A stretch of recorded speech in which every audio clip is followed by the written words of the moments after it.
Assalamu alaikum. So we have the historicity of Gospel Mark, round 2.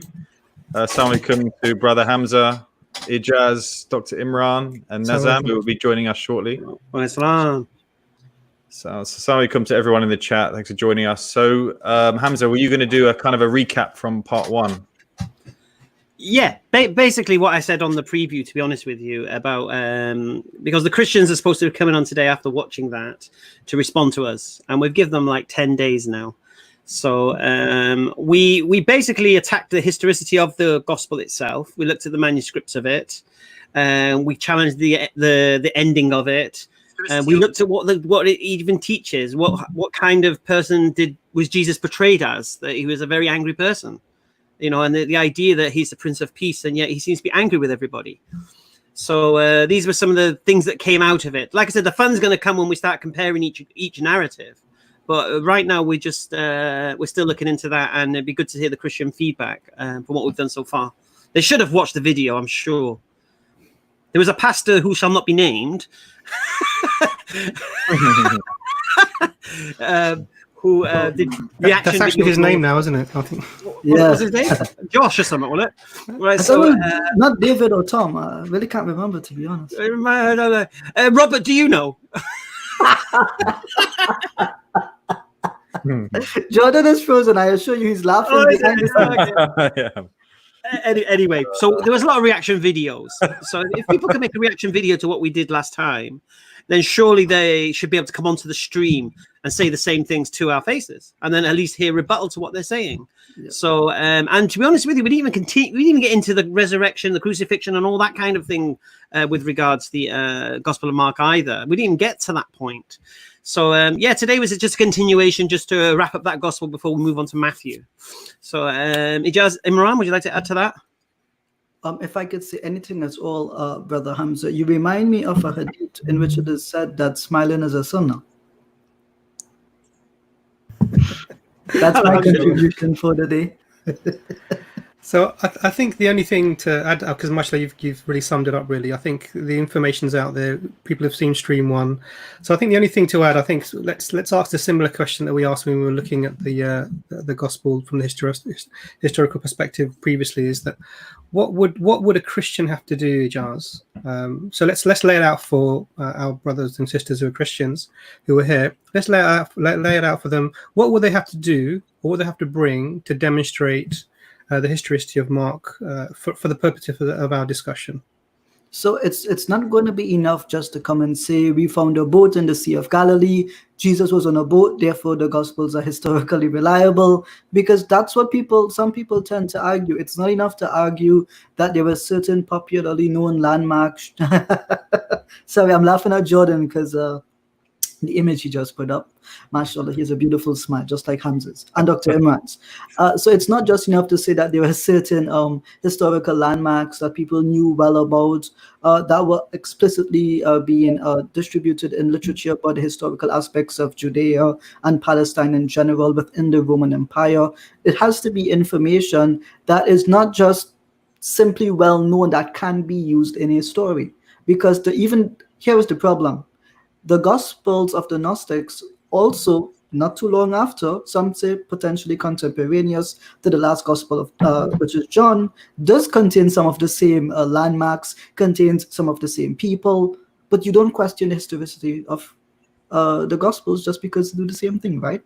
So the Christian is the one who has the onus or the responsibility to demonstrate the claim. So evidence, give us something that we can depend upon, something reliable, something that has not been changed in the manuscript tradition, something in which case there could be archaeological evidence for it, not a crucified man with the head of a donkey from a century that we're uncertain about. That does not qualify.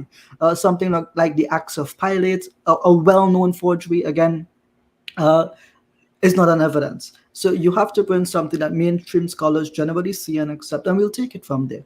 And I just think it's a simple question of, why would you expect us to accept certain claims and proofs that you make when you don't even attempt to qualify them? That's part of the problem, I think. Okay, so it's really about we don't want the story, we want the evidence for the narrative Pretty much. specifically about what happened to Jesus, as opposed to the setting in which Jesus was in. Mm-hmm.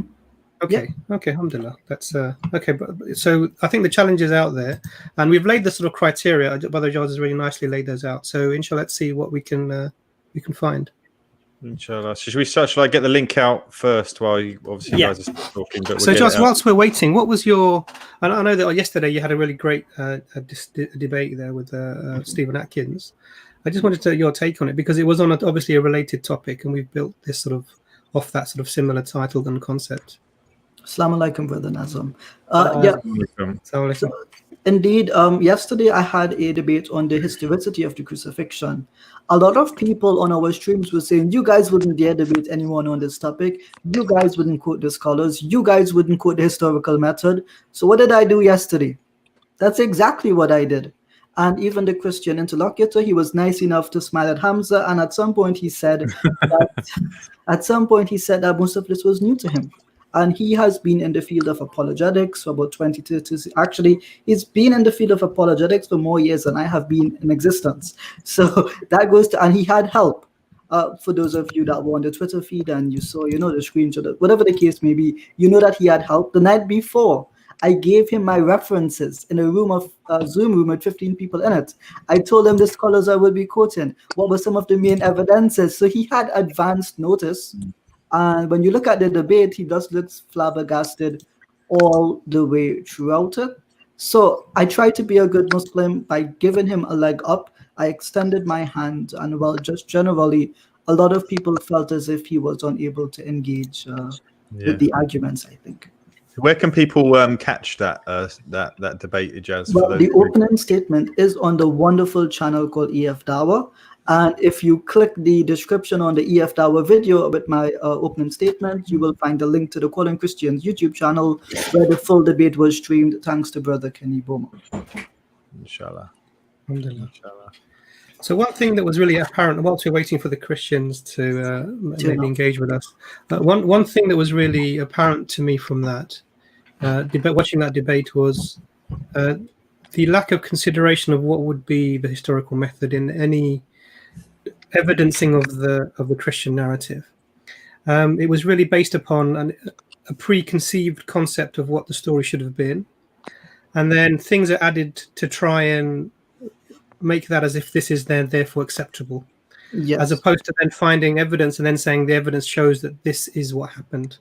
Mm-hmm. Why do you think that's the case? Was the person just simply unprepared, or was it that this has always been the way that the Christians have approached this topic? What do you think was the cause for that? Well, personally, from my experience, and I think Muslims who dialogue with Christians often see this, I remember when I first started learning textual criticism, it was because they would tell me that they knew the Bible was authentic because of textual criticism. And when you're young and you don't know, that science just seems really complicated to me. I don't know what that means. Then you dip your head into it a little bit, and it turns out it's not what they actually make it out to be. Their scholars say differently than the popular level speakers say. And the same thing comes with the historicity of the New Testament. Because some of the apologists say it, and some historians say that some things could be historically reliable, they take that to be a blanket statement that everything is reliable. They overstretch their hand. And then what happens is you chip away one by one, and they tell you, oh, you're being too critical. But you've set yourself up for failure by making a claim that the scholars did not make, which you misunderstood in the first place. So I think it's just a knowledge gap between the apologists, the polemicists, and the actual scholarship which exists. Okay. We put the link in the comments yet? We have. We've actually had someone that came in and dropped out. The Corinthians 1 guy. I think he also was on EFDawah the other day. So you can skip that guy. No, somebody said something in the comments. Yeah. I'm just trying to find him. What did he say? When Hamza puts on his glasses, he is serious. Okay. Yeah, you don't want to be in the focus of those glasses. Someone called Delix or something. He was basically saying there's no Christians on the panel. He can respond to everything apart from 2 points. Get him on. That's what he said. Yeah, come on then. Oh, yeah, man. That's the point of the stream. Come on. Yeah. So just to really reiterate, we really want our Christian brothers and sisters to come on and talk about this issue with us. We're very respectful. We want to hear your evidences that you have for your belief in the Gospel of Mark, and we really want you to analyze the things that we've said from a historical perspective. So we're not talking about a faith-based idea of the narrative and what it should be, but actually we want to look at it historically and what the evidence for this is. So some of the things that people have been bringing, Brother Ijaz already mentioned that they were either inauthentic or they're very late or they're not conclusive in terms of providing evidence. And one of the things that came out was that even the Gospel of Mark, the end of it is missing. People have added things to it. There was no real explanation of what had happened, except for possibly the missing section was very early, and this, was problematic because if you believe that there was an ending and there's no evidence for that, then it means a massive part of the section of the story that deals with the resurrection and the crucifixion would essentially not be present. And so it was very problematic for that to be the case for Mark. And the reason for taking Mark on its own, as we're doing at the moment, is because the Gospels were on their own distributed initially. They weren't brought together in the books together as we find them now. And so if you were a Christian at the time who had an access to Mark, this is what you would be doing, reading Mark on its own. And this is why we've made this approach.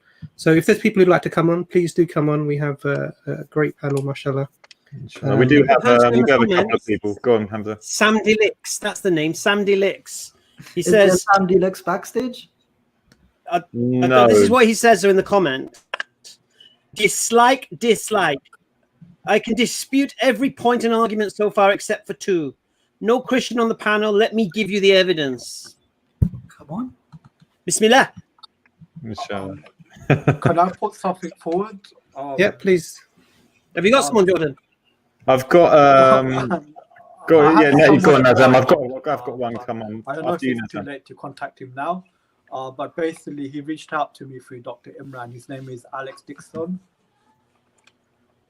So the same I guy don't who know was if in he's the online comments. today, but yeah, I was thinking I had the chance to read Mark's Gospel a bit more this week, and I discovered that in Mark chapter 1 verse 1, when it says that this is the good news about Jesus Christ, it didn't occur to me until recently that the word Christ in Mark 1:1 there is used as a proper name for Jesus, whereas Christ is actually a title rather than a proper name. Hence why you find like in Paul's epistles and elsewhere, Jesus is referred to as Christ Jesus and not Jesus Christ. In the Quran actually uses Christ Jesus and not Jesus Christ. So when Mary's given the good news about a son, she's told that his name shall be Christ Jesus, the son of Mary. Whereas if the Quran had said Jesus Christ, then some may have pointed this out to be a historical error in the Quran. I just thought it's interesting that in Mark's Gospel, it uses the title Jesus as a name instead of a title, at least in Mark 1:1. And even nowadays, commonly Christians understand Christ to be a name rather than a title. I didn't know that. So we have do you remember? I wonder if anyone would have. Oh, you remember? Well, so Raphael wants to address Mark 2:26, Mark 11:12, why Jesus spoke in parable in public and also in private. So, I mean, I guess obviously our purpose isn't to. So just so I understand, yeah. So just so I understand, Jordan, Raphael's going to come on and tell us why, when Jesus spoke to the crowds, he spoke in riddles, and when he spoke to his disciples, he spoke directly. Yet nobody understood what he was talking about, even his closest disciples. Okay, bring him on. Yeah.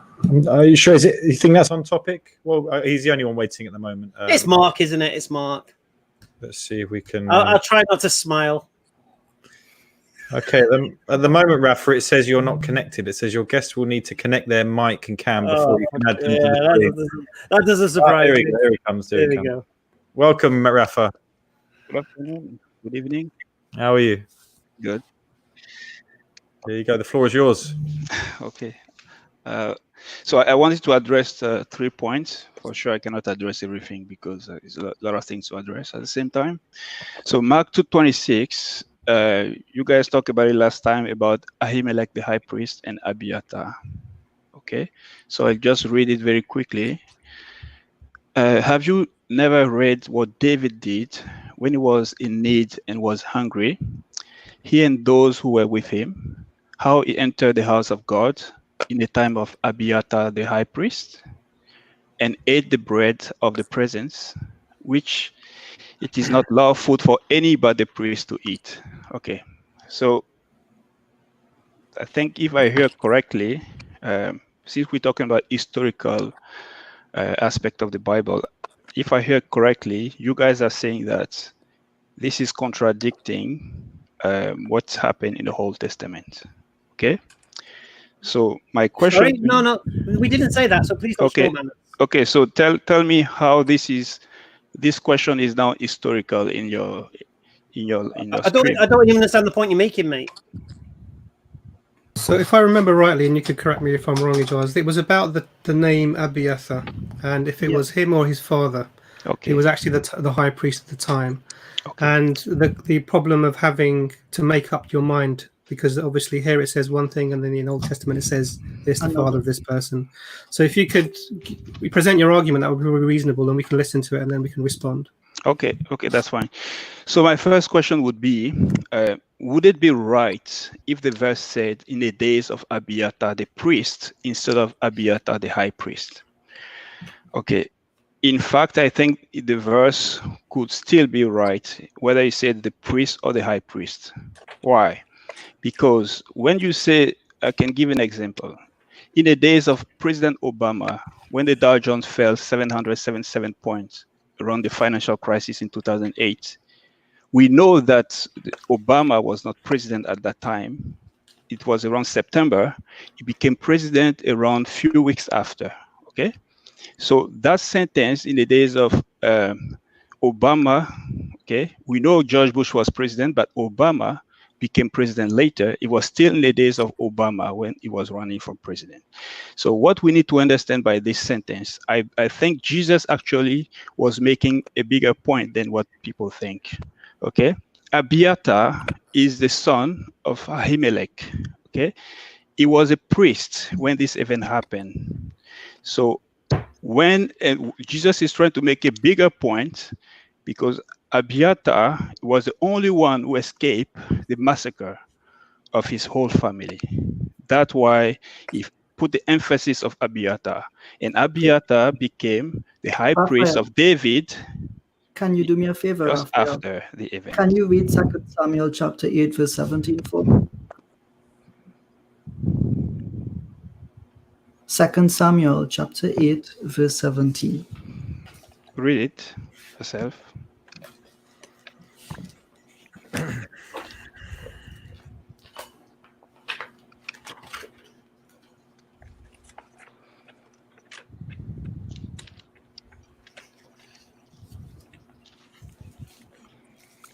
I mean, we dealt with this last time, but I don't mind dealing with it again.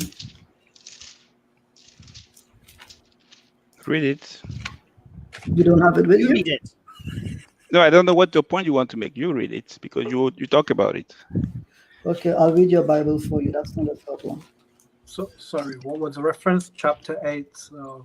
Chapter 8, verse 17.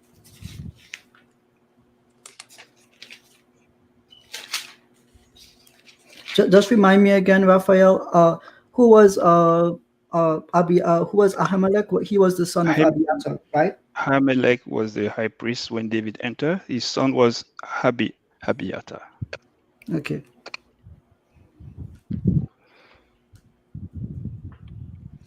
Right, so 8 verse 17.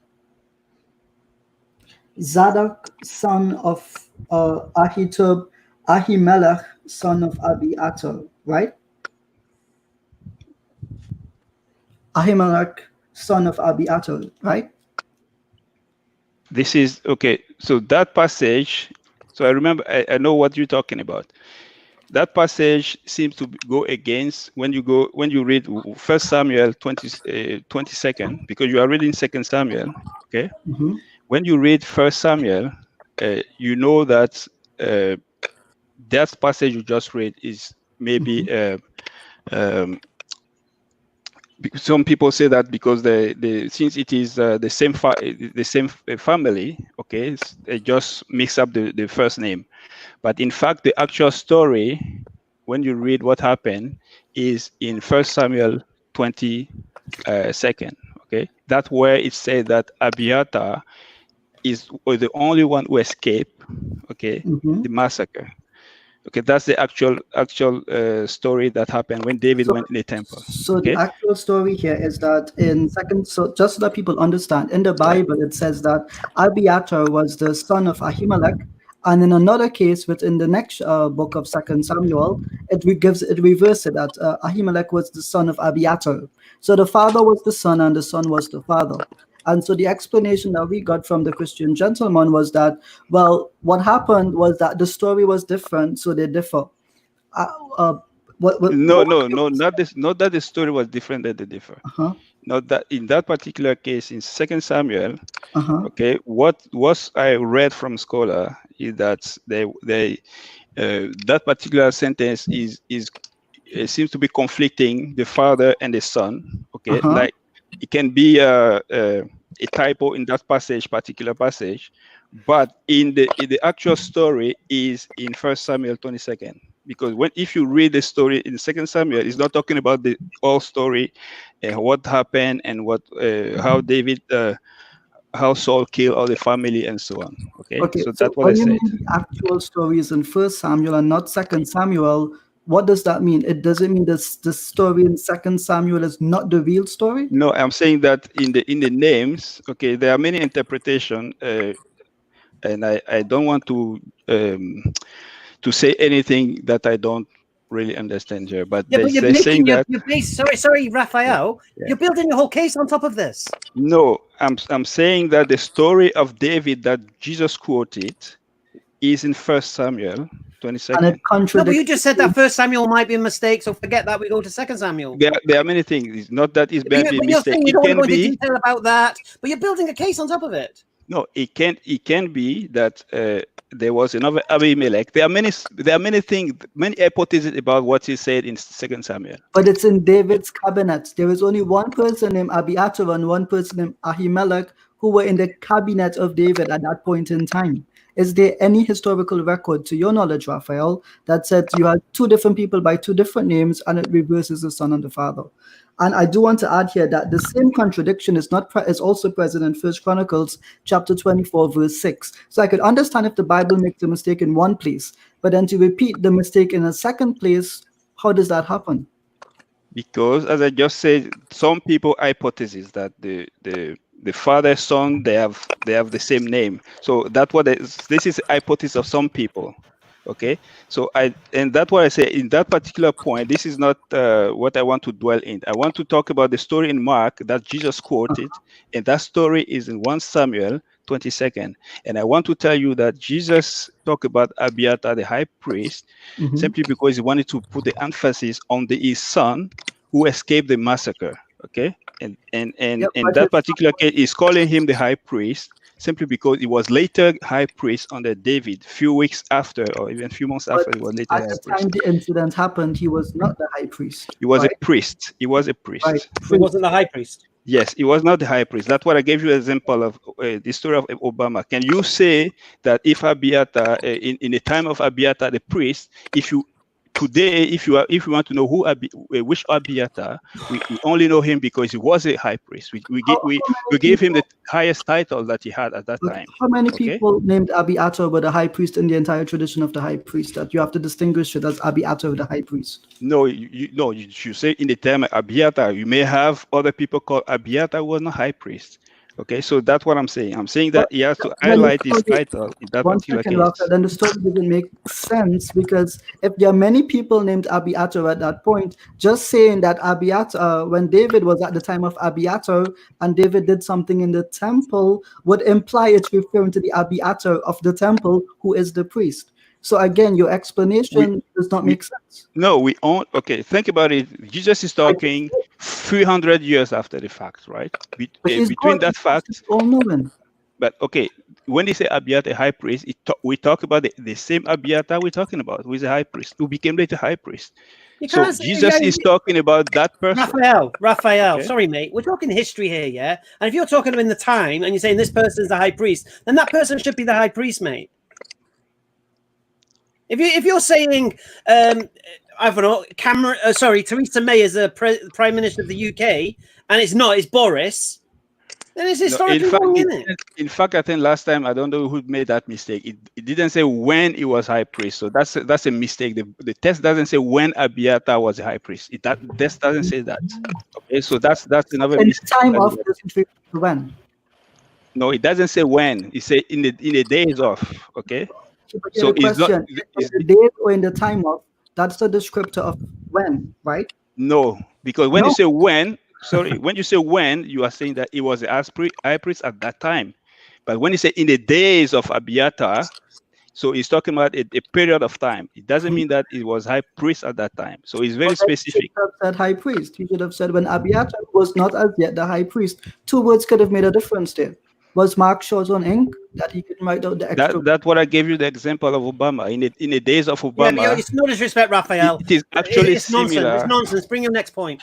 Okay, so that point, I think we talk about it. Now, this is the second point I want to address. Okay, that's the story of the fig tree. Oh, I like this story. Okay. The story of the fig tree. Tell me the story, Raphael. Tell me the story. Okay, so you're saying that this is in Mark 11:12. Okay.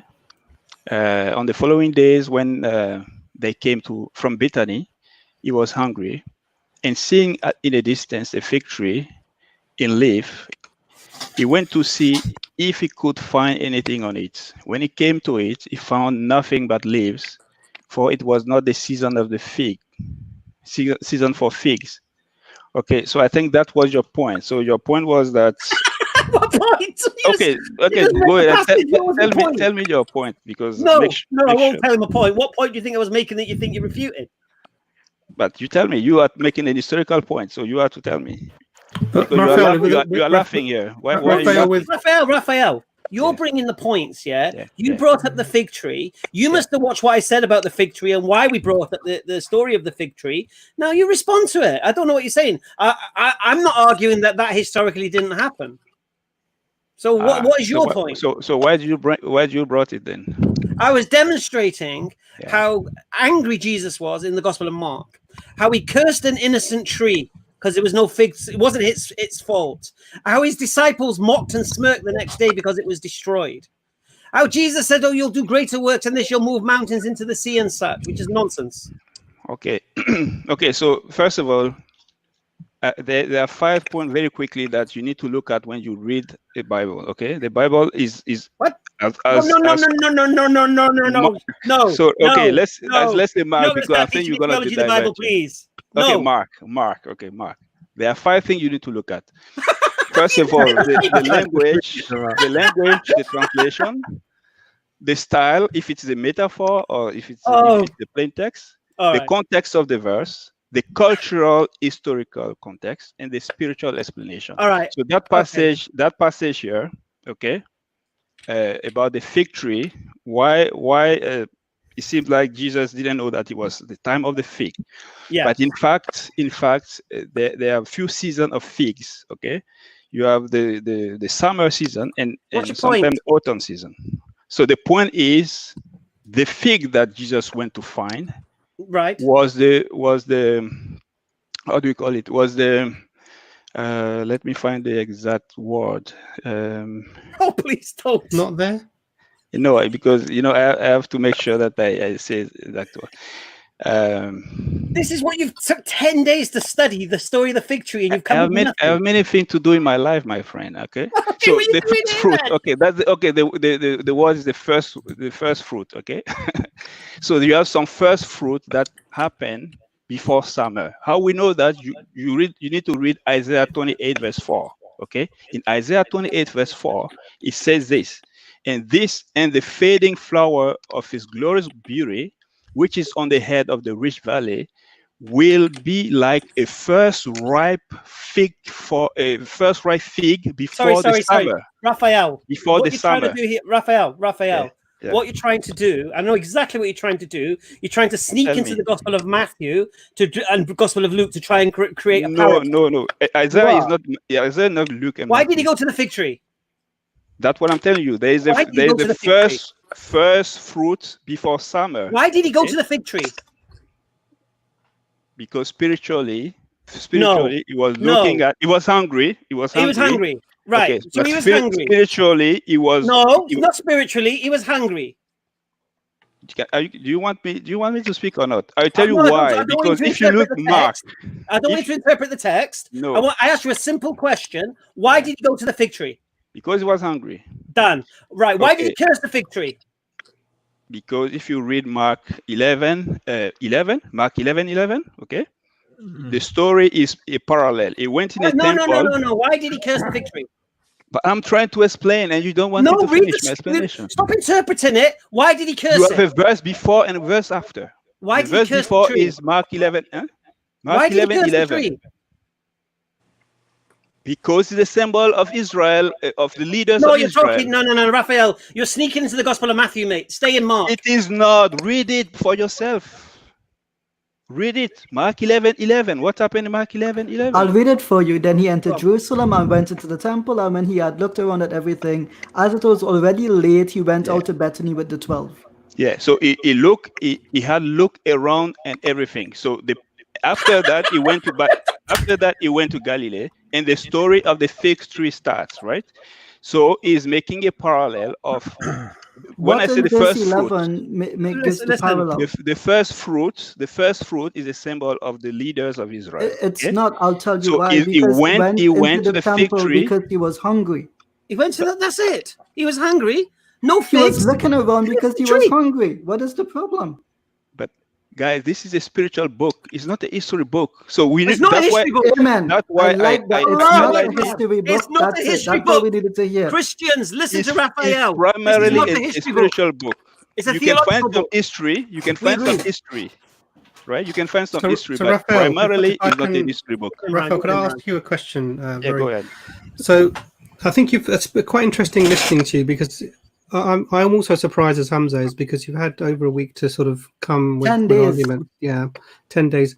And one of the things you said already was that there's a typo, and you use the word. I mean, you use the word typo in the New Testament, and you gave an explanation Not for in the New why the Testament. Son. Not in the New Testament, in the story in the Old Testament. Not in It's the still New the Bible, right? Sure. Just to be clear. Okay, so Yeah, that's fine. So That's fine. First Samuel. So then that's one thing that you've already said. So the typo is a modern way of saying a mistake.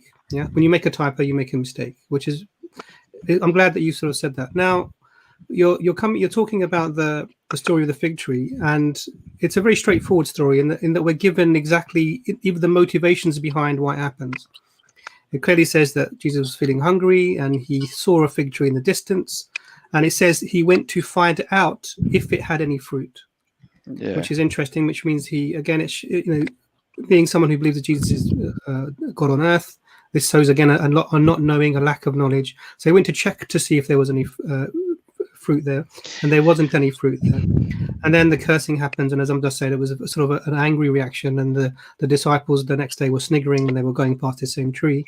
Now, the explanation you've given is to say, and I'm glad you said it, that this has to be looked in a spiritual way. It's not a historical text.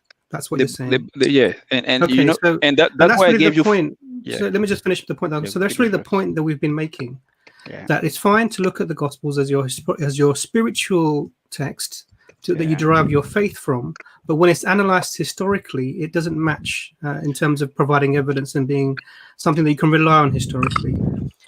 So I think that you've sort of really made the points that we wanted. Do you have anything that you want to add to it at all? Not really. That's why I highlighted 5 points that you need to look at when you read the Bible. Sure. Yeah, we. So you say Bible- there's 5 generalized. These 5 points, okay. These 5 points are important because when you have a You text, ignore. the intention of the text of the Bible is primarily a spiritual intention. Now, historically, you can find some historical events. If you read the Bible, let's say you read the text, which is a metaphor talking about prophecy, and then you look at this as an historian of the 21st century Britain, you're not going to get anything from it. Okay, so you need to look at in the context of the 21st century Israel. Okay, and you need to know that this is a spiritual book. So the way Jesus is behaving is so it's not a history book.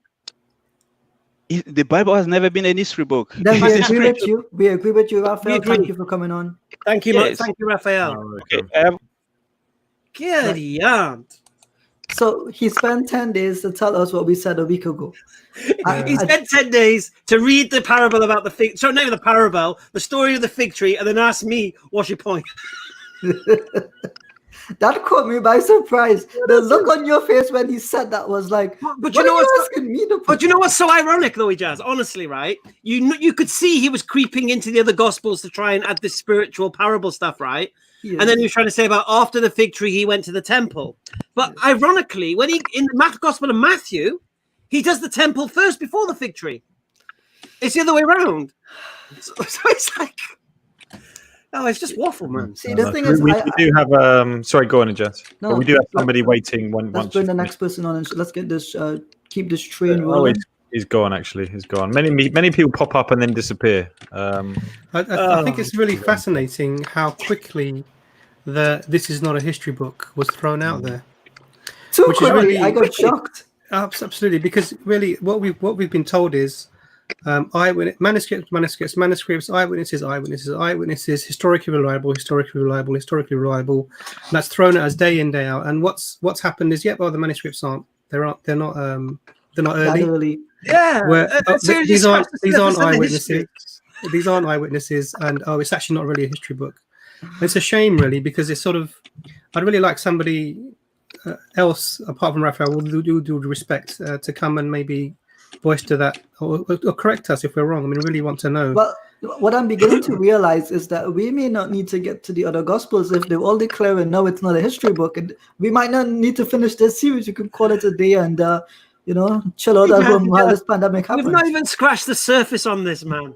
Mark was the easiest one. It's like, wait, Matthew is the one that's going to rip the whole thing apart. Listen, that's the one where we're going to go into the Old Testament and look at the prophecies and all this stuff.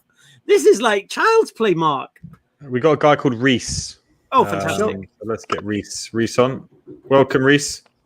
Yo, what up? What's the debate topic? All right. All right. We could not make this up if we wanted to. I can bring him on if you wanted to keep that guy in, but I'm guessing that was that's unfair. That's not the greatest opening in the world. That was So what's going on here then? just wanted a chinwag. The thing is, I think that's unfair for the Christians because it's not. We don't want to bring somebody on who doesn't know what's happening and then make them, appear to be sort of unknowing or unknowledgeable or even silly, because that's not our aim. Really, our aim is to try and engage sincerely with people. I know we're laughing and joking at the moment, but really because we're surprised about the sort of things that are happening. So we're getting people popping on, not even knowing what the conversation is, but wanting to talk. And really, this is for Christians to come and talk about why they accept the Gospel of Mark to be a historical document accurately describing what happened to Jesus during his life. So we do have one more now. Canadian Catholic. Is this the guy with the celebrity? Yeah, last time. Oh, my giddy aunt. He's in the group with the celebrity Muslims, right? That's the fella. All right, let's get him on. Right. How are you guys doing? It's been so long. There's an echo. Oh, there's a bit of an echo. Let me try to turn this down. Can you hear me now better? Welcome. Yeah. Make your point about the Gospel of Mark. Catholic. Yeah. Oh, sorry. There's an echo because I think I have. Yeah. Now it's better. Right. I can hear you perfectly. Sorry. I can hear you perfectly. You're clear. Yeah. Okay, that's great. You're all good. So Jordan, this time I won't take over the show. Okay. Did you last time? I didn't know. No, I joked about it. I didn't know. I know Hamza was irritated with me, but So either way, the thing is that Why they're sniping at you, Hamza? What's going on? I think that smile Yeah. is the problem, Hamza. I'm just Hamza's normal voice. You know me, I'm a first impressions kind of guy. Yeah, when you walk into the room, I'm going to listen to the first thing you say. Okay. Hamza. Yeah, not really Muslim of you. Now the thing is, right? Oh, not Yeah. very nice Really? of you to say that. Don't use Smiling my is a intellect. summer. I'm joking. So the thing is, right, about the Gospel of Mark and the historicity, I do think that really it comes down to, unfairness from your side. And I don't mean intentional unfairness, of course. I mean unfairness in assessing what historicity means, right?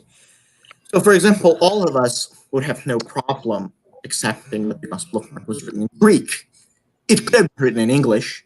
It could have been written in Esperanto, but it was simply written at the most known language of its time, which happens to be Greek, right? In the same sense, I would argue that the Gospel of Mark was written in the best known genre of its time, right? Which was Greco-Roman biography history. And of course, Greco-Roman history is not history by our state. It's not the 21st century vision of history. I hope I'm not on camera because, right? So the thing is, this is what I do believe you guys are kind of treating unfairly. Now, again, granted, I'm not an expert. Yes. Yeah, oh, we know. Yeah. So what would you like to say about that? Yeah, I'll mute myself. But did you come on to respond to the points that we made, or did you come on to pontificate? Actually, I think that's really an interesting point that you've made, Catholic, so Canadian Catholic, because what you're saying is that this is a genre from so a biography that was written as the Hellenistic or the Greco-Romans would have written it. So it's basically as Brother Ijaz was saying in his debate. I don't know if you managed to catch that there is a framework on how stories are developed and made, and so this is telling a narrative as opposed to telling a history. So the story has to fit. I would argue, right, that we have to take everything in context to the point that, for example, we have to understand that there is narrative points in there, of course. That's one way something is communicated, right? So, for example, there could be slight rearrangement of material. I mean, again, just approaching it really, this is basically what I believe you guys are taking being slightly unfair of. Now, of course, I'm not saying you're doing this on purpose. You might be really willing to.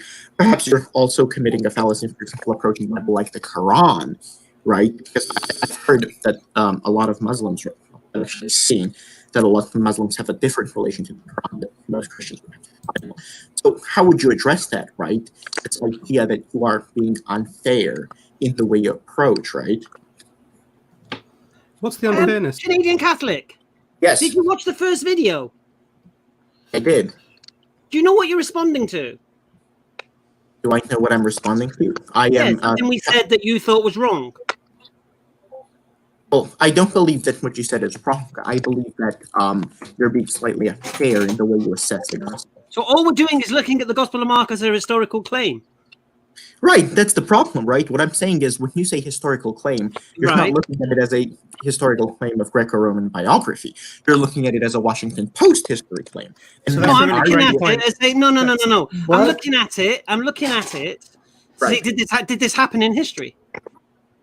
Right, and what I'm trying to explain to you is that modern view of history, which is that it is strictly of whether it did happen or didn't happen, is that's not the modern view of history at all. Right, I'm talking. So it's not Greco-Roman biography. Like, for example, I'm going to give an example. It's not a biography. It is a biography. No, Greco-Roman biography, which is a different genre than the 21st century biography, right? So Canadian Catholic, can you just give me one moment? Yeah. So I just want to clarify because I think actually you're agreeing with us. Okay. Yes. And let me tell you why I think this. So what we've been saying from the beginning, what Brother Ijaz and Brother Hamza has presented, is that this is not because Christians often when they're speaking to Muslims will say this is a historical text. It tells you historical facts, and you have to take them historically at face value because they're written in there and they're eyewitnesses, etc., etc., etc. It's painted across as something that's historically reliable, therefore you should rely on it.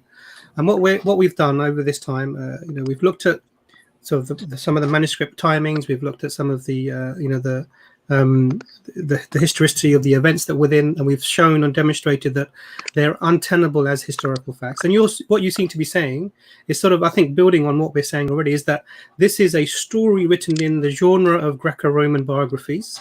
It's not necessarily historical as we understand history today. Right. And I think if you're saying that, and you could tell me if I'm saying that incorrect, if you're saying that this is not history as we understand it, then we're in agreement. We're not in disagreement at all. We are saying this is a narrative and it's not history. Right, but the thing is, where I would say the unfairness lies is when you say it's not history, right? That would imply that there was no written history before that either. Because if you, for example, were to take Plutarch, right, and open up his writings, and he's known as the father of modern history, right? You would have to completely modern history. Interesting term. Right, I'm talking, right. The thing is, sorry, I didn't mean it in a rude way. Sorry, I didn't mean it in a rude way. I didn't mean. Ijaz is the nice one. I should be rude to Hamza. Imran is the nice one. You can try to be rude to me, mate. No worries. I'm joking, Hamza. So good luck with that. Right. So the thing is, nobody would take Plutarch, and I understand you're interested in Gospels, and would say, here is Plutarch.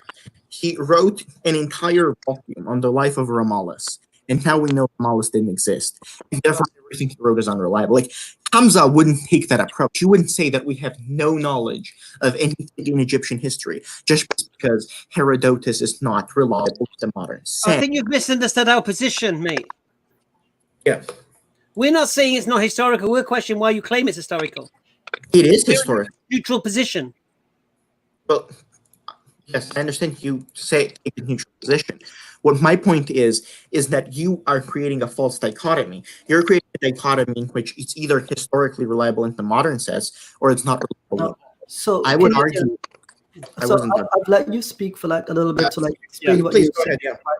So I'll tell you right now that in the field of historiography, there is a subfield known as narratology. Last night, I spoke at length about this. What we have done is ask the exact same questions that historical scholars ask for any work in antiquity. You look for plausibility, explanatory scope, explanatory power, all of these things. I think I spoke less ad hoc components, for example. So I've been through these criteria, which scholars use to judge what the New Testament and the life of Jesus in terms of being historical or not. So when you come and you say to us, you are using modern standards by modern scholars, no, we're using what everyone in the field that studies historiography does in the first place.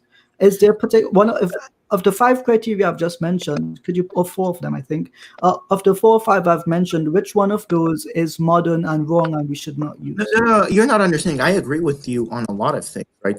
But I think there's a problem in what we disagree on. The thing is, let me give a scenario. Maybe I'm addressing the wrong person because it's Hamza who said this, but the thing is, the Gospel of Mark can correctly relay Jesus' ministry age. It can relay the bulk correctly, while also having narrative elements. And I don't understand why it either has to be historical. We didn't say that we did not say that the New Testament cannot have narrative elements. But when you say it speaks of the historical, it makes a historical claim about something which existed in history, we are able to remove the narrative aspect and look at the claim itself. So Jesus walks into Jerusalem, for example. I don't need to know that Jesus walked into Jerusalem. I just need to know where Jerusalem is to know that he walked into it. So there are ways that we can approach the text. So if you're telling me that you and I agree on this point, then what have you come on to respond to us about then? Well, this is the question that I want to ask. What do we have, right? I would argue, right, is more. Yes, I am a Christian, Jordan. Yeah. So I would argue, what is a more reliable? What do we have that's better in presenting history of refugees? I guess is probably the point of contention. So that's could I just very quickly, Canadian Catholic. So I'm really fascinated because what you've said is really eye-opening. You said that this is the Mark is a genre of Greco-Roman biography. It's not history as we know it. It contains a narrative, which is the main thing.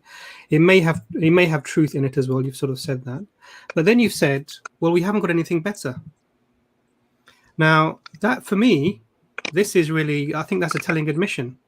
You're saying that we accept, or we will take the Gospel of Mark as it is because we don't have anything better. And what we're saying is, what we've said right from the beginning is, because our manuscript evidence stops at a certain time, 300-400 years after Jesus, we can't really go back earlier than this, that we don't know if we have the narrative, even the story we don't know if we have. And later on we come to compare to the other Gospels, we're going to find that inter-gospel discrepancies of the same narrative. And so really what you're saying is that we have no choice as Christians but to take whatever evidence we happen to have, even though it's not history necessarily, but a Greco-Roman biography, which is a narrative story in the genre of the time. So this is like if I were to write a biography now based upon the things that I understand to have happened because of the context that I'm in. If you were to find that in 400 years' time, you would say that we have to take this as being accurate because we have nothing else to say, even though you know it's a story that I've written based upon the genre of whatever I'm writing at the time. So really, I think you're taking away from the power of the Gospel of Mark, if anything. And for me, as somebody who would say that I try to look for evidence when I believe things to a certain, to a large extent, this would take away for me, it'd be a reason not to accept this story. So I think really you've really agreed with us completely. I would disagree with the first thing you said. I don't believe that parts that are non-historical are not true, right? Because truth can be presented in multiple ways. A parable can be true and it might not be historical. That's one. Secondly, of course, I would say that I do not see a problem with saying that parts of, for example, the Gospel of Mark we might never establish. One, either if they were historical. Second, if they, for example, what Would order. it matter to you? That wouldn't still disprove what we can. No, but does it matter to you? Of course it matters to me. Whatever God reveals is important. No, forget your theology. Does it matter if the things written about in Mark didn't really happen? Well, it is important in establishing that it's not historical in the modern sense, but that would still make it true because it would have a true point, right? Theological point. No, forget the theology. I'm saying if the things written about in Mark didn't happen in history, would you have a problem with that? I would, but of course it would depend on which part, right? So you would have a problem with that? Yes, I would. You just said that, but you just admitted that some of the things written there might not have happened. Well, so really, you do have a problem with the Gospel of Mark as an historical reference. You have to. Well, of course, in general. What do you mean when we're talking about what did or didn't happen? We're talking about parts, right? None of us believes here that when Mark claims that Jesus existed, it didn't happen. So there's one thing that did happen. Well, Jesus was, crucified. Okay, you guys don't accept that, but most do. Perhaps something else, right? So there's a large chunk that we. Okay, talk to me about the fig tree. Did that happen? I don't believe that the fig tree. Well, actually, I don't know if there's a way to know, right? It could no. I don't understand. Did the story of Jesus going to the fig tree and cursing it because there was no fruit on it, because he was hungry and such, do you believe that happened in history? Well, I don't know if there is a way to know that, right? Huh?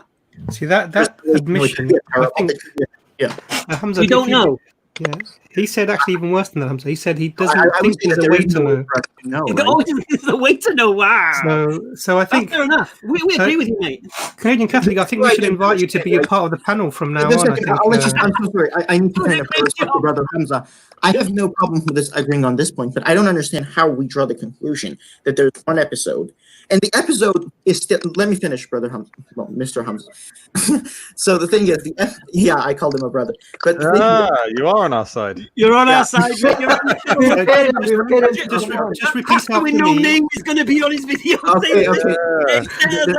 Brother Canadian Muslim. Okay, so now I'll have to change my name. But the thing is, right? Inshallah. Call yourself Robert. Let's agree, for example, we both agreed that there is no way for us to know whether the fig tree story did happen, right?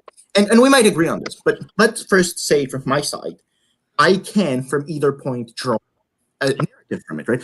The first importance is, of course, from the theological point, right, is the story, of, for example, how Jesus illustrates parable about the Jews, right? They were like fig trees that were dry, and their time was drying up. That is one parable that many see. Now, another point is, why would one story that whose historicity we might not be able to ascertain, undermine other parts which we can. This is what I don't understand. Why does there a theological question? Do you believe the Gospel of Mark is the word of God? I do believe, yeah, it's a revelation from God. I would say that I believe in the same sense you do, that every word was spoken. I do believe it is inspired. How do you understand it then? Just because you're telling me in one hand the things that happened there may not have happened, and yet it's the word of God. I'm just trying to marry the two up. Why is there a contradiction between the two? Can't God reveal a poem that didn't actually happen? Can God reveal something that didn't happen? Yes, he can for other theological reasons. There are parables, narratives, proverbs. I just don't see why it has to be, right, that even something occurred in history, or we can't draw examples from it. One can have a huge point. Okay. Right. Now, the second point is, before you respond, the second point, I want you to remember. Point. Oh, come on, man. Yeah, I know you're old. You can't remember two things. But the thing is... Well, no, go on. Give us your second point. Yeah, I was just joking. The second point is, just because we might not be able to ascertain, for example, the actual historicity of one event, why does that undermine events whose we didn't give individual atomized incidents. We actually give a wide array of examples in the stream. That's why the second stream was meant for people like yourself to come on and respond to not just one example, but as many as they wanted to. So you don't have to give you don't have to, you can freely admit and say, you know what, the one thing I don't know about, let me give you one where I think it did happen and we can work from there. We can provide you with that freedom to do that. So why don't you try that? Is there a particular contradiction that we raised, other than the victory one, which by admission you don't know much about, or you're not certain about its historicity? Is there something you think is historical that we mentioned in the previous stream that you want to reply to? Well, I wouldn't say that there was any specific one that, I mean, I would accept. See, Brother Nazam hasn't been speaking much, so I would have no problem with him asking. The thing is, I was coming on to object more generally, but sure, if there is any specific one that you would think is the best one, I would listen to. I did want to respond to the fig tree one, but I think I made my point, right?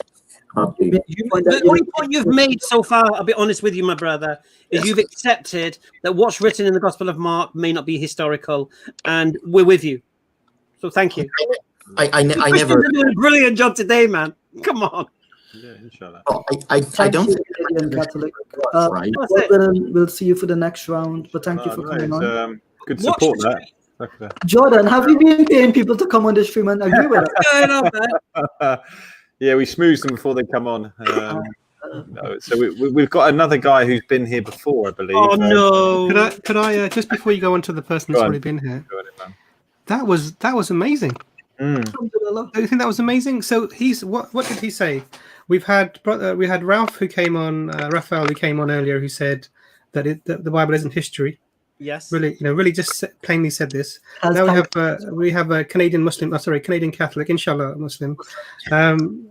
He said that this is, and it's really fascinating. I like the analysis. This isn't a history book. It's a Greco-Roman biography that tells a narrative. Even things like parables can be true.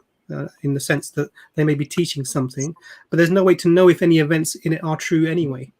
What was the point, Imran? Because I wasn't following that. So he was saying that it's possible that like the fig tree event didn't happen, but yet it is God's revelation. That's so right. God He said there's no it. way to absolutely. So what he said was there was no way to even tell if it could be true. There was no way. There's no mechanism to establish that.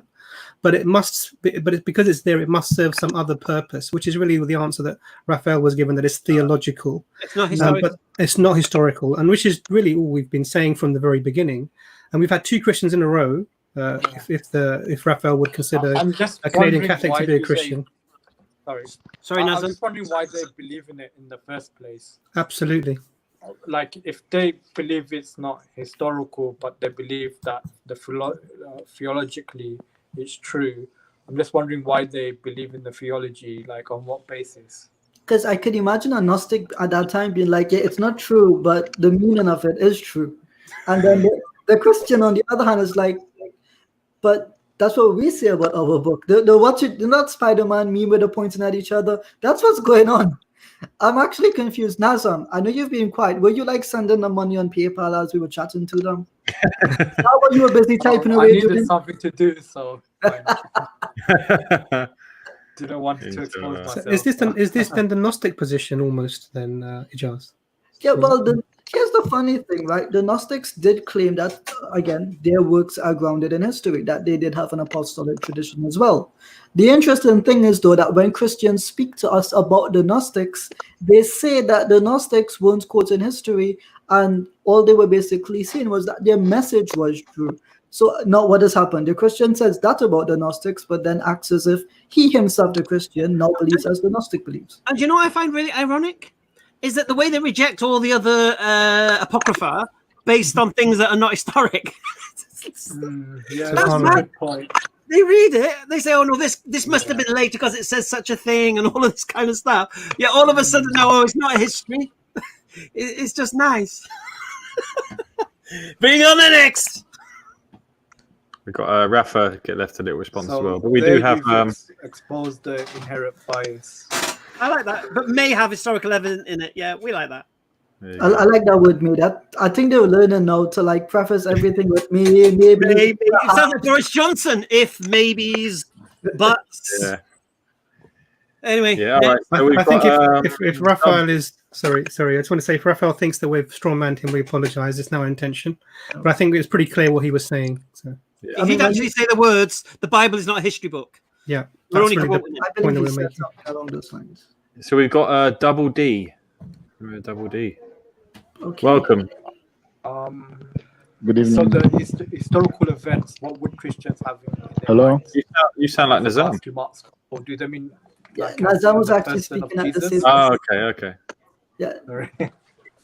I think Nazam might have Nazam. Hello? Yes, hello, Didi. We can hear you. Hello, Double D. Do you want to state your Yeah. case in a Good evening, guys. Welcome. Good Okay. evening, Didi. So, Welcome. first of all, I want to say something. Can you hear me? Yeah, Yes. floor is yours. Yes, You're loud and clear, bro. Okay. See, first of all, I want to say that the way you, because I've been watching your videos and your live streams, and I want to say the way you guys approach history is very, very, very, very, as in, if you want to put Quran in that standard, I think Quran will just fall flat. You know, you can't be so highly skeptic about the Bible, and when it comes to the Quran, you lower your standard. I will want you guys to use this same standard in which you approach the Bible, to approach DD, just the very history. quickly. Wait, I'm coming, Hamza. You always cut people off. We're gonna do a I don't stream on understand. the What, Quran. you want people to come on and talk, or you want people not On the to? topic. If you don't want people to come on Just the responding live to stream, your then we will off-the-topic. not come. Stop. I'm just Yes, I'm coming to the responding topic. to your I'm coming to off-topic the comment. topic. You have Okay. to allow me to say what I want to DD, say. I have to allow you to do Okay, anything. okay. DD, If just you listen don't a want me second, to talk, please. then I'll just. There's no need of telling people, okay, come on the live stream and Well, you just started off with a complete straw man, and that's yes, it. not straw man. Because if you look at it, you have a method in which you use in approaching history. I'm saying that method, if you use it to approach We're other, going to there'll do be it no with the history. Quran. Nothing We're will be going to true. do it. Nothing will be true. Alexander will not exist. Oh. Muhammad will not John, just exist. mute him a Nothing second, will please. exist. So you have to be fair in where you have. Right. Didi, one Just listen, DD, please. Okay. We understand. We've heard this claim many, many times. Christians think that we have a double standard. When we look at the New Testament, we use a method of history that we won't use with the Quran. Here is our word to you guys. So you don't need to come on the stream with it. We are going to do a full, maybe 2-3 streams on the Quran, on its preservation, on its historicity, on its manuscripts, on Uthman burning this, everything. So there's no need to come on now and say you do double standards. When we come to the Quran, you can jump on just the same. You can bring all your nonsense quotes from Answering Islam or wherever it may be, and we'll deal with you. But right now, it's Gospel of Mark. So if you're going to come on, refer to the Gospel of Mark. The Quran's not going to help you at this point, just so you understand. Right, DD? Forgive me. Carry on. Just to be clear quickly, yesterday I spoke on the historicity of the Quranic tradition about Jesus. So it's not as if it's not something that we're unable to do. It's something that we have addressed in some capacity. So I don't like this game where we The title was not the Gospel of Mark and the Quran.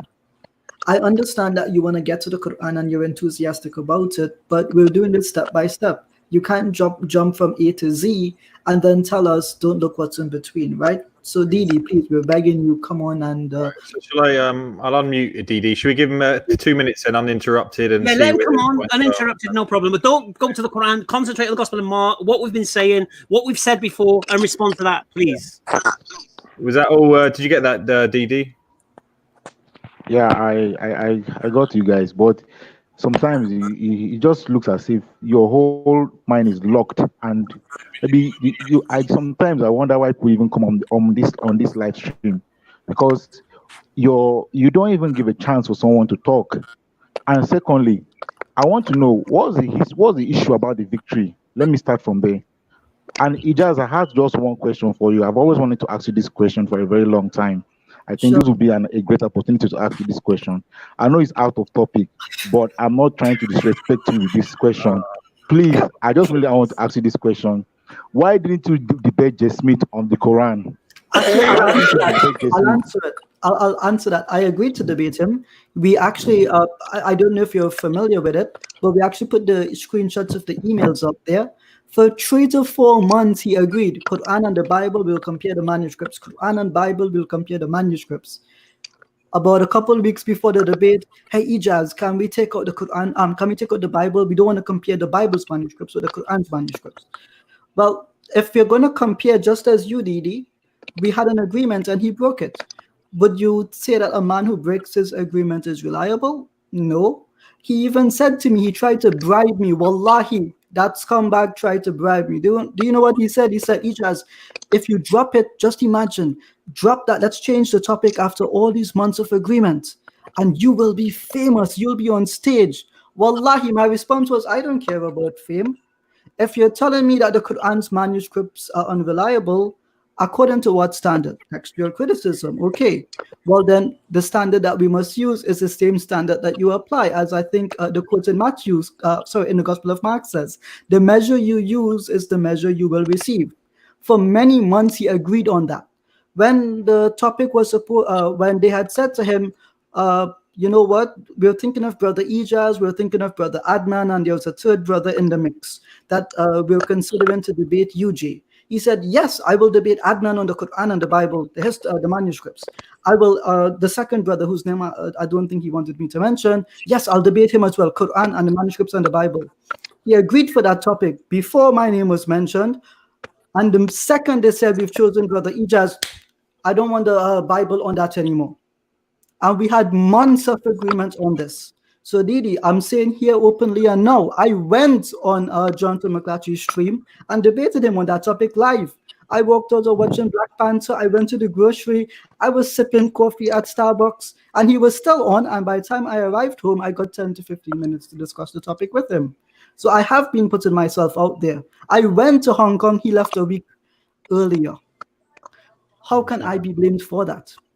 And so I tell you, ask him if he said, tell him to show you the email where he said, and his team said, if you change it, you will be famous because we'll put you on stage with me. A man who makes a claim like that, Didi, is not interested in the truth. And if he will not show you the emails, I will show you the emails. You can go on callingchristians.com and you will see the emails. I have nothing to hide. Fair enough. At least I'm hearing your own side of the story now. So I won't really rush into conclusion for that. So I want to know, what's the issue about the victory? Because I don't understand. There was I just come into the show and I was hearing the issue with the victory. Are you saying that it's not historical or what? Do you believe it's historical? Of course. Why do you think it's not historical? Sorry? Why do you think it's not historical? No, I'm asking you. Do you believe it is historical? Yes, it's historical. So we've got two.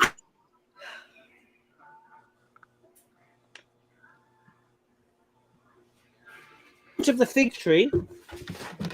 Can you hear me? I can hear you. Yeah, we lost it for a bit, Hamza, so start that bit again. Yeah. The point of the fig tree was just to demonstrate the historical Jesus has portrayed in the Gospel of Mark. That he cursed this tree, and I was questioning why he would curse an innocent tree. and then the next day it was withered, and then have a laugh about it. His disciples mocking this poor tree. I was just trying to understand it. Hamza, have you read the story in the Gospel of Matthew? Are you sure you read that story very well? We'll talk about the Gospel of Mark, mate. Mark, boy, I thought you are bringing up the same story in the Gospel of Matthew. No, I don't get you. No, I'm not. Are you talking about Mark? Because I want to know, why do you think that event didn't happen? I want to know how you come to that conclusion. No. Or are you saying it happens or Didi, can I ask you an honest question? Did you watch the first stream? Yes, but not. No, you didn't. Total. You didn't. Because if you'd have watched the first stream, you'd understand the context of why we're talking about the fig tree and that. You can't just come onto a stream and say, "What's all the fuss about a fig tree?" You're supposed to come on to him and say, that's not my point. Because no, DD, it doesn't work that way. You should come on here and say, "Listen, I watched your first stream, and you spoke about the fig tree, and you said this, the other, and I disagree with you because of this, that, the other." You don't come on here and say, "I heard someone talking about fig trees. What's going on?" No, okay. I'm sorry. I just want to know: are you guys saying it didn't happen, or we're in a neutral position? We don't know if it happened. Fair enough. That's just what I wanted to know. At least that's an honest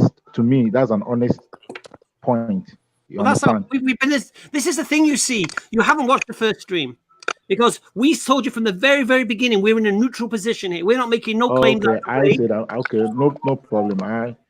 I'm sorry about that. No problem. So no that's problem. That's all. All right. That's all I wanted to know. At least you just have explained the other part I wanted to know about. Were you gonna tell us? I thought you were going to tell us. Didi, we wish you all the best. Okay, you take care. Take care, Didi. Okay. This is Thank you. this is bizarre. Okay.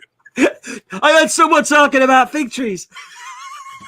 He believed it was historical, so I was wondering if he would tell us why or how, but I guess we didn't get there. Look, this is what the it is about by the fig tree. People are not understanding. If you read the Gospel of Matthew, I don't want to go into the Gospel of Matthew because we're going to do it, but just to get an understanding, the story changes in the Gospel of Matthew. Jesus is no longer hungry, so the reason he goes to the fig tree is not because he's hungry. In the Gospel of Matthew, now the tree is not in a distance; it's on the side of the road as he's passing. In the Gospel of Matthew, the tree withers instantly rather than the next day. And then you have the parable about how Israel and the fruits and all of this thing. So when we're speaking about the Gospel of Mark, and as Imran rightly said, this is all the people would have been reading is the Gospel of Mark. You don't have the Gospel of Matthew at this point in time. You've only got Mark. So that's what we're dealing with. But you can't keep reaching into Matthew and Luke to support this narrative of making this story of Jesus being hungry going to the fig tree into a parable or into a lesson or something like that. Because if you read the Gospel of Mark, Jesus is hungry, goes to the tree, there's no figs, curses the tree. Next day, it's withered. The disciples laugh. Jesus then says, "You'll do greater things than curse a tree." That's it. And I was just questioning the historicity of this Prince of Peace, why he would do something along those lines. That was it. Inshallah. We haven't got anyone currently waiting. So, yeah. Nazam, what are your thoughts so far on the things that have the Christians have been putting forward? It'd be interesting to know. Just based upon my experience, this is like I think most Christians, most of the Christians that we speak to tend to be very conservative or fundamentalist.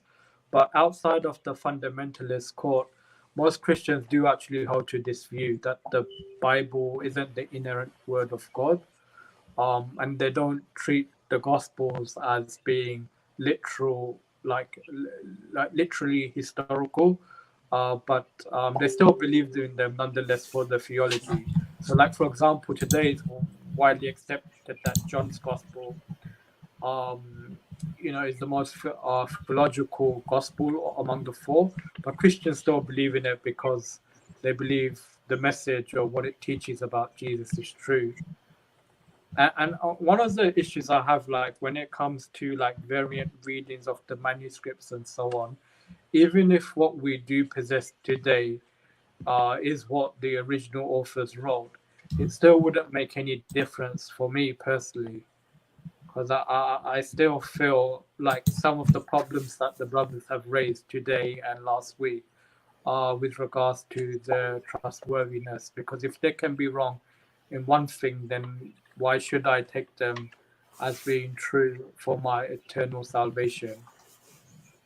And that's really the point, isn't it? Ultimately, even though we're looking historically, if there's a historical ambiguity, let's be generous, or unreliability, or outright forgeries that are demonstrable, then it would be something almost like a foolishness to sort of put your salvation or hopes of salvation in that thing. And I think you've sort of hit the nail on the head, really. And it's also interesting because you're absolutely right. In our experience of talking, we tend to see people with quite conservative views, where the vast majority of Christians don't hold these views. And maybe we're just reflecting that, and we're seeing that in our discussions. But if somebody asks you about Hamza, what's the issue with the fig tree one more time, I think that's to be a hat trick, won't it? It's not like we're saying, is this event true or not? We're questioning the whole narrative. And to isolate it without context is just nonsense. So I don't think we're ever going to beat that Christian that came on and said, what we're talking about. That was just like... So I was thinking, is there no Christians in the background? Can anyone remember what the Nameless Pastor was whinging on about? Yeah, he said that we don't do scholarship a lot of times, to be honest. The last video I saw of him kind of terrified me a bit. So I'm not trying to make a joke. This actually happened. And there's a bus station somewhere in Ghana. I don't know what city he's in, but it's a very lovely country by the looks of it. Very nice people who are being very kind to him. The problem is he was screaming at them about loving Jesus and the gospel. And what was funny is he was walking up to people and he had the mask on, right? Because he didn't want to spread the virus. But as he began to preach to them, he took off the mask and then he took it off completely. And at some point, he's just walking up into people's faces and just speaking very loudly. And so I'm thinking to myself, okay, on the one hand, you want to be conscientious and wear the mask. You don't want to catch the virus or spread the virus. And then the other hand, you're chasing people away by taking off the mask, causing you to raise your voice. And he thinks that by raising his voice, he's getting their attention.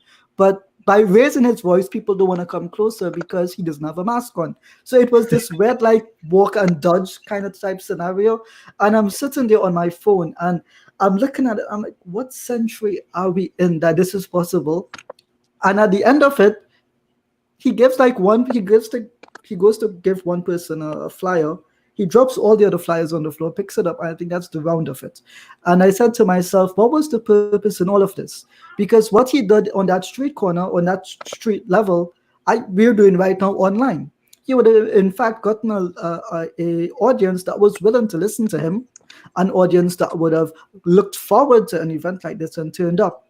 And what he said to me on Facebook the last couple of days was his mission. The mission was complete. He's exposed us. He doesn't need to come on. I screenshot that and I posted and I said he hasn't even come on a second time, but thinks that he's refuted us. And then he comments on that post and he says, "No, I'm coming." So maybe his alarm clock didn't go off, or it's raining, so his internet isn't working. One thing I did notice from his rebuttal video. He told Jonathan McClatchy off. He said this was his words. Now, Christians, you need to listen to this now. He said to Jonathan, never tell a Muslim we've lost the ending of the gospel. Never admit it. Now, I always hear of Christians, right?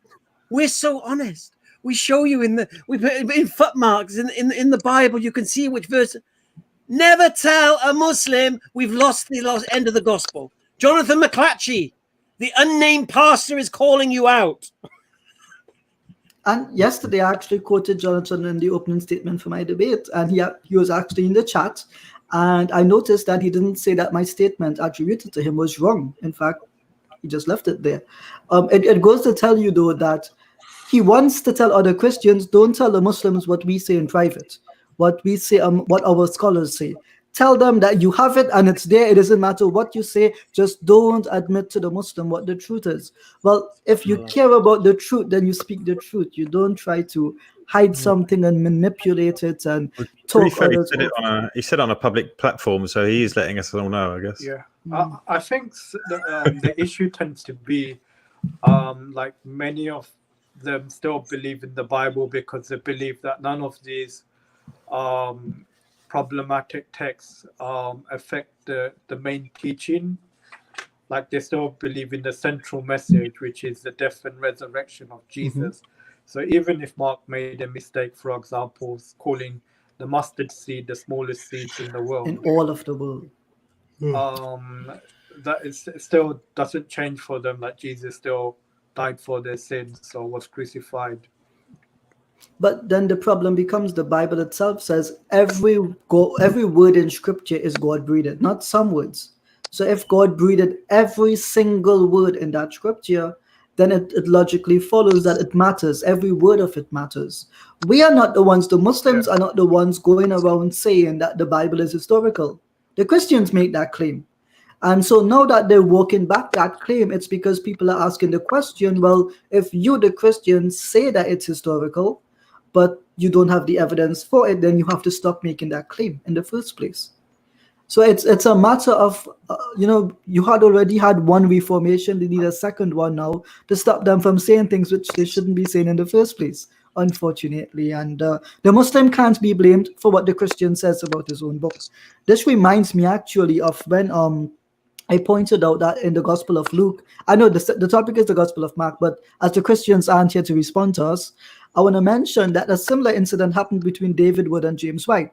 David Wood got upset. There's a video where he got upset at James White because James White agreed with me that Jesus's words on the cross in the Gospel of Luke weren't in the earliest manuscripts. And almost the exact same refrain that Jason gave to the unnamed pastor gave to Jonathan, David Wood gave to James White. So it's not as if it's individuals making this claim. It seems to be the apologists and the polemicists are very terrified of people working with us. This is their taqiyya, isn't it? Yeah, Christian taqiyya, it seems. So would you reckon, have we concluded the Gospel of Mark then, would you say? We challenged we've been forsaken and how would we conclude it? If I had to conclude it, it would be going to the crucifixion narrative part of it. I want to point out one thing, which is a point I made in yesterday's debate, which was, as you guys noticed, was not responded to. The Gospel of Mark, according to scholarship, Christian scholarship as well, that is said to be based on a gospel called Quell or Q, right? It just means the source gospel. Some sayings by Jesus, generally speaking, that were coalesced into a written tradition, and that written tradition, the scholars have nicknamed Quell. They don't actually, I've actually seen some people say, oh, these guys think there was actually a gospel called Quell. No, that's just a hypothetical name, just meaning that you got the source from it. And in that gospel, there is no mention of any of the parables about being or prophecies about the crucifixion. There is no crucifixion and there is no resurrection in it. So the very data that the Gospel of attributed to Mark is drawing from does not have that main message as Brother Nazam was speaking of, an actual ending focused on the crucifixion and resurrection.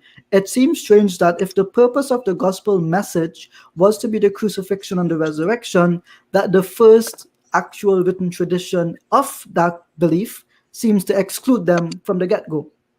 And so that's just a contradiction which cannot be made sense of. In any case, within the gospel... Are you referring to the Didache? No, Q, the sayings of Jesus. Oh, Q. Yeah, Okay. Yes. And because the Didache is the teachings of the beliefs of the church in a document towards the end of the first century. Yeah, I see. Yep. So, I mean, you may add to that also the letter of James as well. Possibly. Doesn't refer to the death and resurrection of Jesus as well. But it's not written as a bios, right? So even if it was early, it does not fall into the right historical genre that we want to take a look at. But your point is very valid, yes. Catholic letter, meaning like it's a universal letter. And it does focus upon Christian teachings, but one of the central teachings it seems to neglect, which is the death and resurrection of Jesus. Martin Luther, as you know, wasn't a Vessel. fan of the letter of James. Yeah, Yeah, he said it he was actually a wanted vessel to of exclude Shafi. it. Yeah. Yeah, to burn it. He actually made the claim it was meant to be burnt. But so yeah, we're all generally in agreement about this. Now, yesterday in my debate with Stephen Atkins, I mentioned some things which are generally ahistorical. If you're a Christian at home and you read the Gospel of Mark, this is what I want to ask you to do. Read that story, use a Greek interlinear. You can go on biblehub.com/interlinear and just read the chapter, and the words in square brackets, ignore them because they're not there in the text.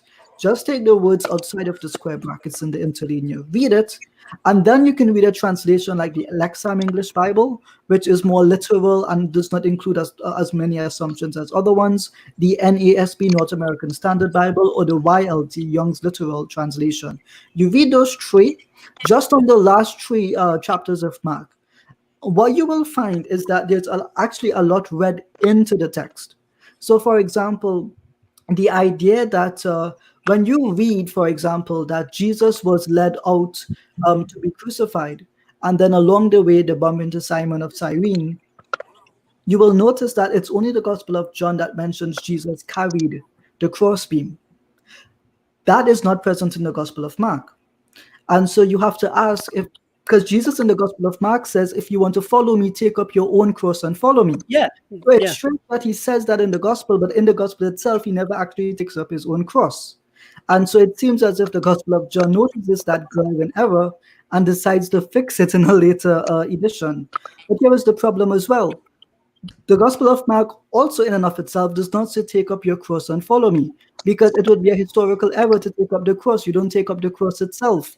In fact, you don't even take up the cross beam. That's based on a mistranslation of a interpolated word in a legal contract in Latin, not even Greek, the word patibolum and crux. So the long and short of it is, when a Christian today reads the New Testament, especially the Gospels, what they have in mind is what they see on those TV movies about the crucifixion. They have this image while they're reading the Gospels. And what happens is you read your assumptions into the text and it feels historical to you. It feels realistic because, of course, that's what movies are meant to do. But what you're actually doing is conjuring those images and reading them back into the text.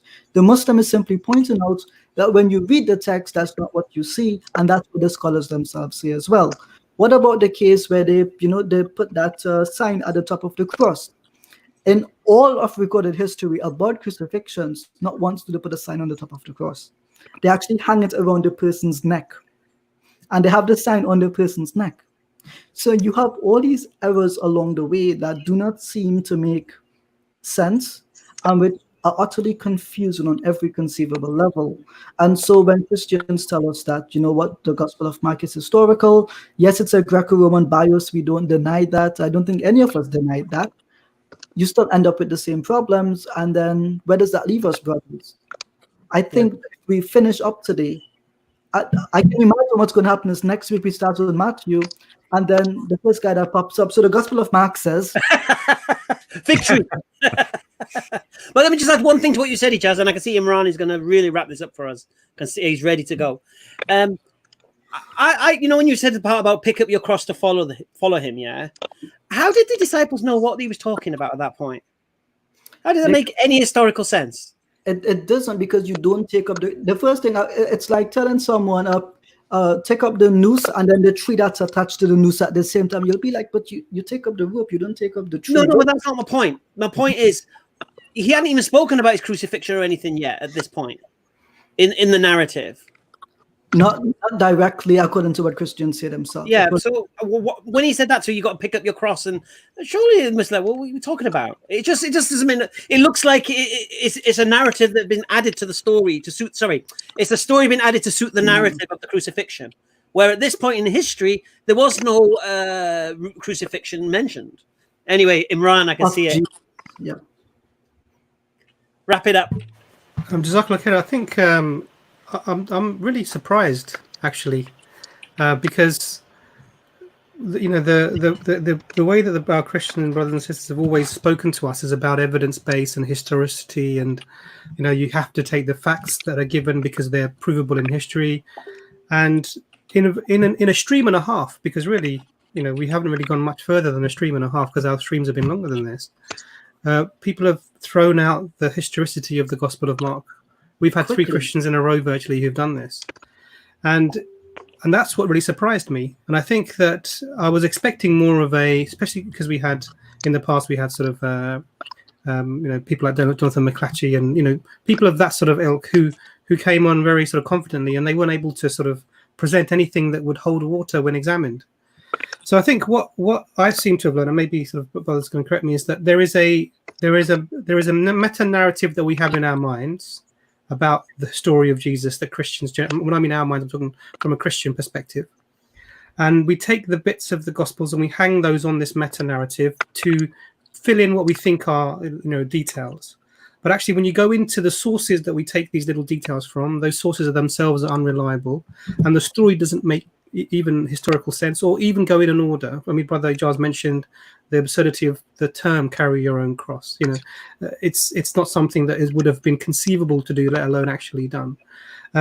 So I think what's been demonstrated so far is that we don't have anything early from Mark in terms of its manuscript evidence. The end of Mark is missing, and people have tried to make this up, and we have at least 5 different sort of attempts at that. We've shown some of the inconsistencies within the gospel in terms of the story itself. We've shown that if you look at some of the very important things that could have happened, like the carrying of the cross, these are not even conceivable as historical events because it wasn't simply done.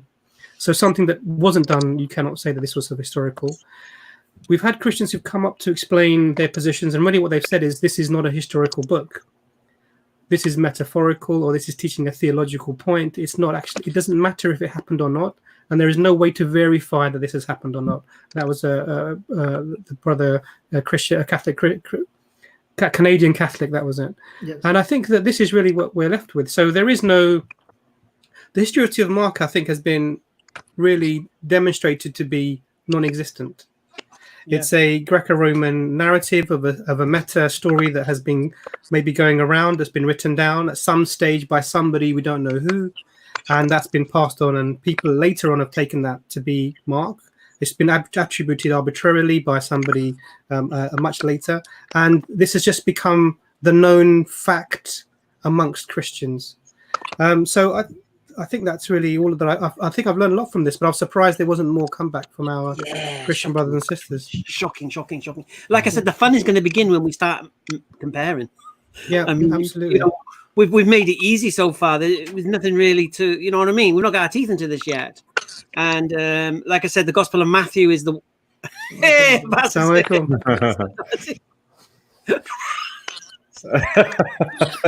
is so funny about Abbas?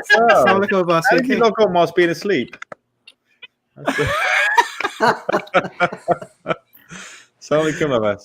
Yeah, so sorry. So what I was saying, so what we've discovered from the Gospel of Mark, people have fabricated the endings. The ending was lost, according to Jonathan McClatchy. So we finished with the Gospel of Mark for now. It is going to come back in when we start comparing it to Matthew, Luke, and the others. But for now, remember one thing as well: this is the only gospel that was available in the time that we're referring to. Absolutely. And when Jesus was asked by the Pharisees, "Give us a sign," what did he say? No sign shall be given. Even though he just fed 5,000 people, no sign shall be given. So remember that point, because it's going to come up again, inshallah. And Matthew is next, inshallah. Well, can I just say something? Sure. I'm really surprised that there was so much notice given to this stream being on. It's a Sunday night. It was very easy for Jonathan, or if Jonathan was busy, certainly there would be many other Christians that would be very, very capable to come on the stream and challenge what you guys said, and if you were wrong, completely tear you apart. And yet they've all stayed away. And that is really telling, I think. Absolutely. There's actually somebody in the chat saying they can refute all our points, get me on, I'll respond. Okay, where are you? One of the things, Ijaz, I wanted to ask you was that when Christians say things like, okay, the historicity of the Gospel of Mark or any of the other Gospels for that matter isn't important, but our faith in Jesus dying, Jesus being resurrected again, and basically the core doctrine actually doesn't get altered and it doesn't change. Is that a fair comment for Christians to actually make? I'll tell you why it's not a fair comment for them to make. See, the problem is, how do you know that these events actually happened? You don't need everything in the gospel to be true to get some kind of idea if it's historically possible. But when almost every single chapter and verse has a historical error to it, that has to force you to think, well, if they got so much wrong, what could they possibly have gotten right in the first place? One definitely undermines the other. This is not to say that we're not saying to them that you can't glean some historical knowledge here and there, but by and large, would you trust a book if it has so many errors in the first place?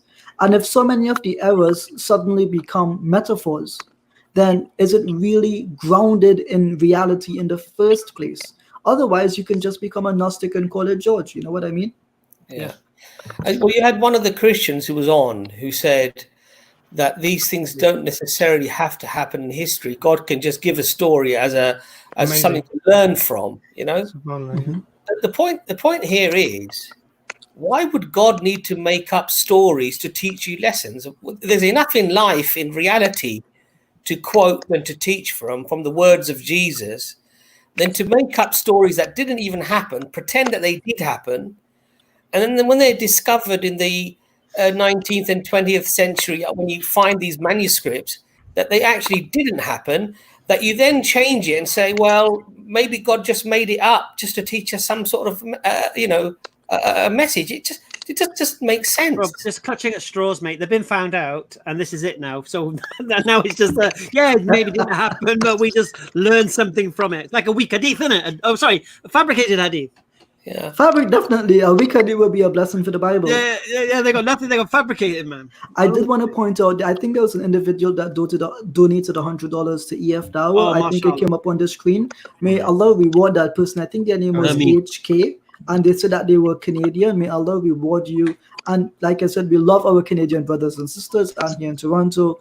We love you all. EFDawah loves Canada. We love all the countries of the world, wherever you may be. And if we can wrap up the stream by saying one thing, I would like to say that the brothers gave advance notice. Some of us were sick. Some of us were tired. Some of us are working late night shifts, saving lives. And we've come on. We've given you our time. Please, next week, if you're going to come on, challenge us on what we say. And don't tell us that you want to go back to the previous topics. We've given you the chance. Brothers, have we given them the chance? Honestly, we have, yeah. I don't know how many more chances you need. So are we going to say Sunday, 10 o'clock next Sunday? We start with Matthew, yeah? It's a date. So Christians, be aware, we're going to rip the manuscripts apart of Matthew. Figuratively, that's a metaphor. Yeah. Figuratively, literally, whatever. To try and teach the truth, yeah. Yeah, alhamdulillah. Assalamu alaikum. Thank you, everyone. And forgive us if we did something wrong or said anything offensive. Inshallah. Inshallah. Thank you for coming.